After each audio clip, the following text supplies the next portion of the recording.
قبل بداية الفيديو ما بنصحش خبرائنا الصغار اللي أقل من 18 سنة إنهم يشوفوا الفيديو ده. الفضول هو من السمات الرئيسية الموجودة عند الإنسان، والإنسان اللي ما عندوش فضول ما يقدرش يتعلم أي حاجة جديدة في حياته.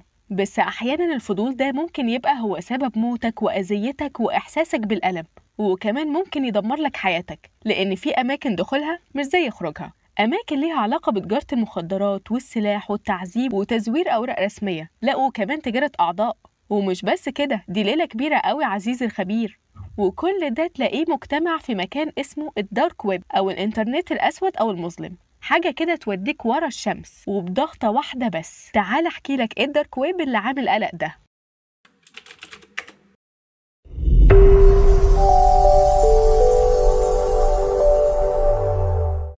كلمة الدارك ويب هي كلمة بنسمعها كتير، وغالباً بتكون في سياق كلام عن نشاط إجرامي معين. عالم مختفي جوه الإنترنت مليان أسرار وساحة لعب لكل المجرمين والمنظمات الإرهابية والمخابرات في العالم، وحكومات العالم بتحاول تقفل مواقعه، ومن ناحية تانية بتموله منظمة الدفاع الأمريكية.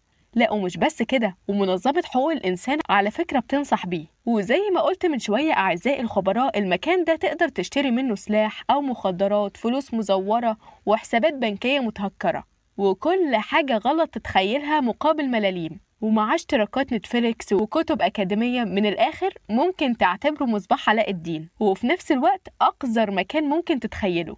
قبل ما أقولك إيه الفرق بين الدارك ويب والديب ويب، هو في فرق؟ أيوة طبعا في فرق، بس تعالى أقولك الأول إيه الفرق بين الإنترنت والويب.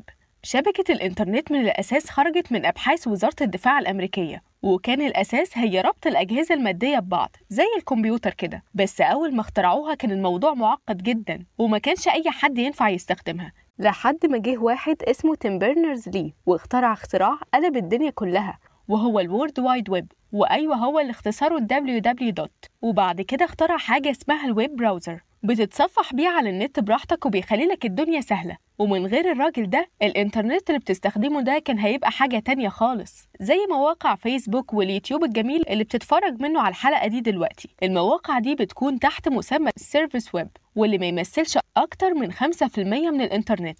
أمال فين ال95 الباقيين؟ ال95 موجودين في الديب ويب، ودي المواقع والصفحات اللي ما تقدرش تدخلها بسهولة، والسبب إنها بتبقى متاحة لناس معينة بس، واللي بتبقى تبع الحكومات والشركات الكبيرة، وفيها بيانات خطرة جدا وما ينفعش أي حد بسهولة يقدر يوصل لها. عشان كده الموضوع مش سهل تسرق أكاونت أي حد، وإنك تقدر تخش على أي حساب بنكي بسهولة. وأيوة حساب الفيسبوك بتاعك جزء من الديب ويب.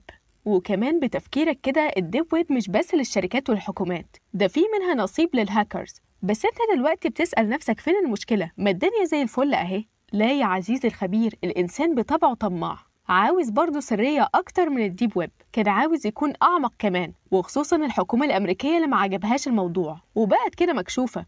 طب ازاي وأمريكا أصلا السبب في الديب ويب؟ المشكلة إن الديب ويب بيتعرف فيها هويتك، وبالتالي أي حد ممكن يتبعك. قاموا عاملين موقع زي جوجل كروم وسموه تور، اللي فيه بصلة في النص ده، ودي اختصار لذا اونيون راوتر، وده البوابة الرئيسية للدارك ويب. وأول ما بتدخل بيخفي هويتك وبيديك هوية تانية خالص تدخل بيها الدارك ويب. سنة 2004 أمريكا دفعت ملايين الدولارات عشان حوار الدارك ويب، ولكن عملت مصيبة، خلت موقع الدارك ويب متاح لأي حد لو مجانا كمان. طب ليه؟ هما بيعملوا كده ببساطة. أمريكا مش عبيطة طبعا، لأن لو احتفظت بكل معلوماتها في الموقع ده لوحدها سهل أي حد يخترقها، على عكس لو في بيانات كتيرة من أشخاص كتير في الموقع، وبالتالي مش هتفرق بين البيانات دي بتاعت مين. الدارك ويب ده بقى ممكن يحصل فيه أي حاجة غير قانونية تيجي في بالك، لدرجة في مواقع أول ما تدخل عليها بتكتب الاسم بتاعها بالدم، وتحت قائمة مكتوبة عليها ادفع عشان تتفرج على فيديوهات تعذيب. ولو انت بتدفع اكتر ممكن يخيروك بين اللي حابب تعذبه بقى ازاي، وتختار راجل بقى ولا ست. ومواقع تور مليان صور ميتين في كفنهم،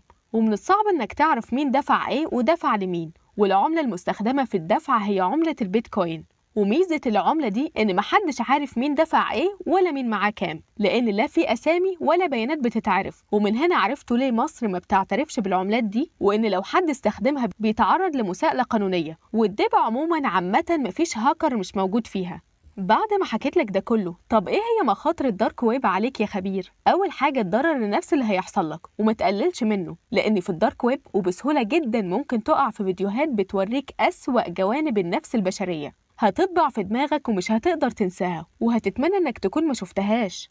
زي مثلا تكون بتلف في منتدى عن الطبخ عادي، وتلاقي قدامك شخص بيتذبح ويتطبخ، والناس عادي جدا بتعلق على طعمه، وما تستغربش يا خبير. تاني حاجة الدارك ويب ساحة لكل المجرمين والهاكرز الكبيرة اللي بيصطادوا فيه ضحاياهم، وممكن تاخدك الحماسة من اللي بتسمعوا عنهم وتروح ليهم برجليك من خلال أفخاخ إلكترونية زي صور أو فيديوهات، وخصوصا بقى في مواقع شراء المخدرات والأسلحة وفيديوهات الإباحية. فمن ضغطة ماوس واحدة قضي الأمر يا شعلان، وفي ثانية بياناتك كلها بتروح للهاكر، عنوانك وحساباتك البنكية وصورك وأكاونتاتك، ويقدر يراقبك ويصورك بكاميرا موبايلك أو من اللابتوب بتاعك، وبيسجلك كل حاجة بتعملها في يومك وانت مش داري. يعني بالمختصر المفيد بيسيطر عليك وعلى عيلتك كمان. ومش شرط يعمل كده عشان الفلوس، لأ، ممكن تسلية عادي جدا، ويكلفك بمهمات تعملها ويشوف انت تقدر تعمل ايه مقابل انك ما تتفضحش مثلا. وده اسلوب بعض اجهزة المخابرات عشان تشغل افراد في دول تانية، ومش لازم اقول تحت مسمى ايه، ودي حاجة سهلة ومتجربة كتير. خليني اقول لك حاجة، ان الدارك ويب مليان دهاليز.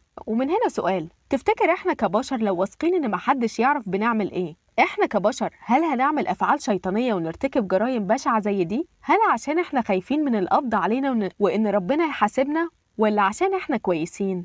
وبكده تكون خلصت حلقتنا النهاردة أعزائي المشاهدين. ما تنسوش تعملوا لايك وشير وسبسكرايب وتفعلوا زر الجرس عشان تستفيدوا ويوصل لكم كل جديد. مستنيين آرائكم في الكومنتات. سلام.